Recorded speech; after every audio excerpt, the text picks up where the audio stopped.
Then when he does Bitches Brew and kind of moves towards rock, fusion, quote-unquote fusion music, that's strong too. But I thought that was better done kind of by McLaughlin on his thing. And yeah. And I really started getting influenced by Hendrix. Yeah. And Frank too. I really liked We're Only in It for the Money. I thought was great. I listened to that a million times. But I listened to Hendrix really a lot. And then I started playing electric trombone.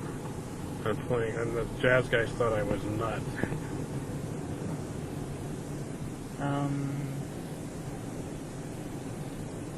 Ants can count and entropy, they both refer to mathematics. And also mathematics is for mathematics is kind of aesthetics. So mathematics is beautiful, and that is their statement about aesthetics. So what this has to do with you? Mathematics as a standpoint of beautiful art. Okay, that's a great question.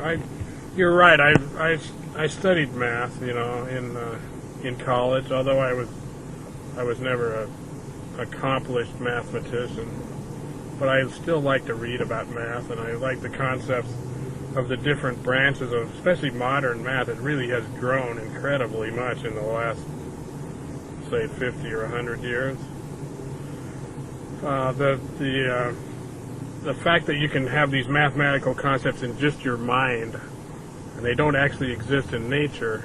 Now, this is a point we could debate, of course, but because to me, if they can exist in your mind, then they must exist in nature, because they're in your mind, which is part of nature. But I do think you're right. I think the beautiful concepts of spaces and algebras and other kinds of math are just really incredible, and they're inspirational to me more than I sit around and think of mathematical phrases in music.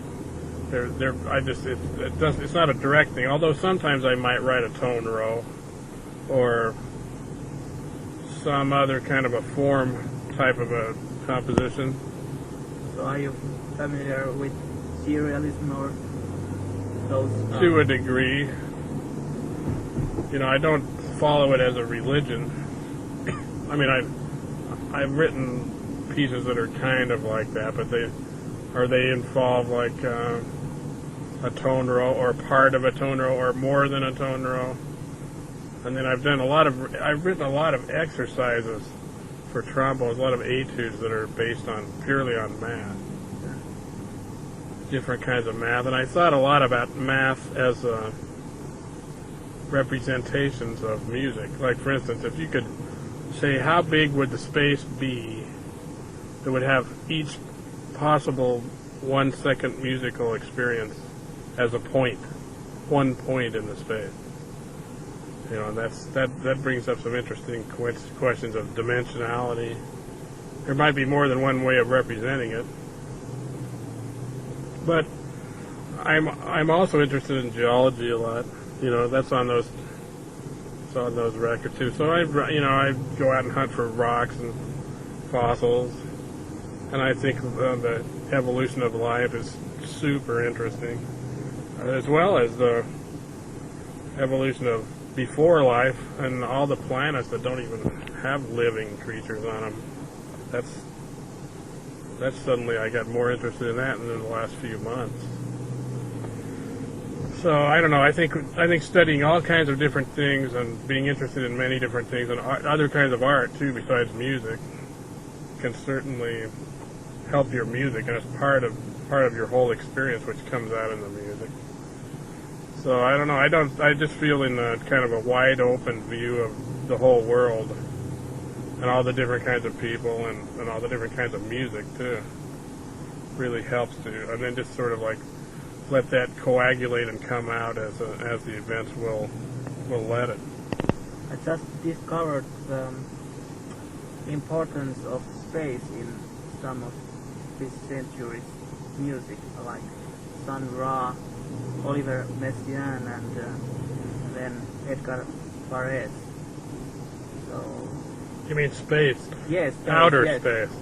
Yes, space and outer space, but the feel of space in general.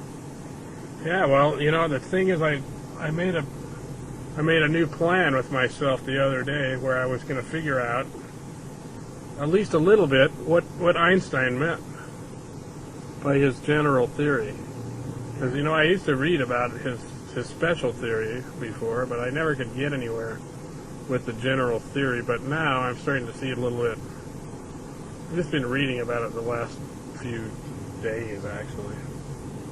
But I think that learning about that kind of thing, like especially relativity, because it's a great thing for musicians, because isn't that what we do? We sort of put ourselves in the place of someone else and play the feelings of what certain experiences feel like in a musical sort of way, or the objective and, say, rational, hyper-rational, intellectual side of people's feelings, which is almost an emotional thing in some ways itself. So I like to study science. I think it's really important. Plus, it's good for opening your vistas and giving you a bigger mind, a bigger view of the universe or your own life. How about Einstein's concept of time in relativity theory? Yeah, that's part of the whole thing. And it's still hard. It's hard for me to intuitively grasp that, because you always think, well, it's 1 o'clock, and it's 6:19, and I got to be playing at 7:30, and we're traveling 0 miles an hour. Yeah. So, am I going to get there? Yeah. And I know that the clock that my band leader has is the same clock that I have within a couple of minutes, and it's not going to be affected by the speed of light. That's for sure.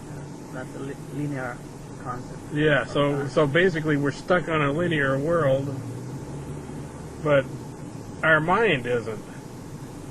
And I mean, we're on a it seems like a linear world. Let's put it that way. It is organized like linear. On our level, right, and our everyday experience, the relativistic things that he's talking about don't seem to affect us much.